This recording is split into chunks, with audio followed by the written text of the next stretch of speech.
जिला पीलीभीत से है, जहां जिलाधिकारी और पुलिस अधीक्षक शांति एवं कानून व्यवस्था के दृष्टिगत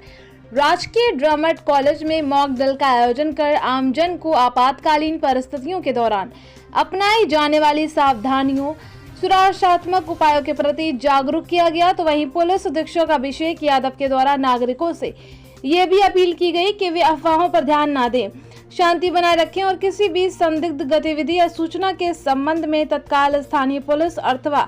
कंट्रोल रूम को सूचित करें ताकि समय से उचित कार्रवाई की जा सके। पीलीभीत से ब्यूरो चीफ मोहम्मद तौसीर की खास रिपोर्ट।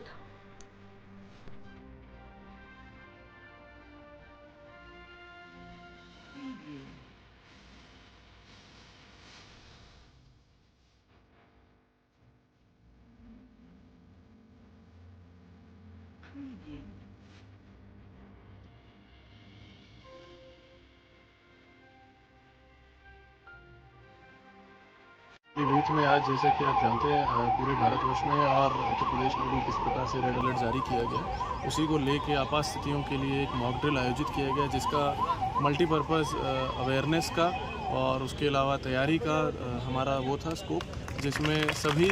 प्रशासनिक, पुलिस, मेडिकल, फायर की, एडमिनिस्ट्रेशन की, डिज़ास्टर की रिस्पांस की टीमें सारी सम्मिलित थी। इसके अलावा हमारे जो बच्चे थे, जो एनसीसी के कैडेट्स थे, जो हमारे विभिन्न संगठन हैं, वो सब इस समय शामिल थे।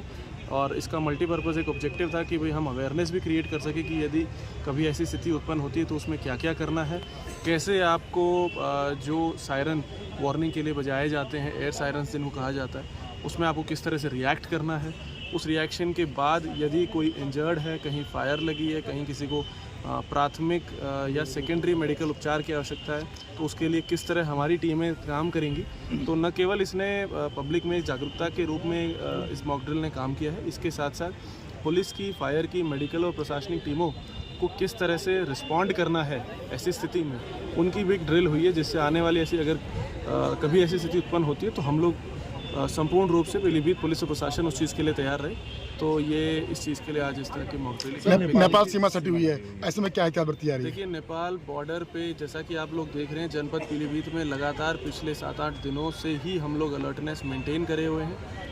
डीएम साहब के द्वारा, मेरे द्वारा, इसके अलावा हमारे एडिशनल एसपी, एडीएम्स, सीओ, एसडीएम्स और इसके अलावा जो हमारी क्या कहते हैं एसएसबी की टीम्स हैं, एसएसबी के जो ऑफिसर्स हैं, कमांडेंट हैं, यहाँ पे डीआईजी और आईजी साहब आए थे कुछ दिन पहले, उनके साथ भी एक जनपदीय लेवल बैठक करी गई थी। तो लगातार हम लोग बॉर्डर्स को अपने मॉनिटर कर रहे हैं, हमारी टीम्स मॉनिटर कर रही हैं। Joint patrolling with Nepal armed police force is also being done by us. तो लगातार उस चीज़ को भी हम लोग मॉनिटर कर रहे हैं। सर, आज शाम को एक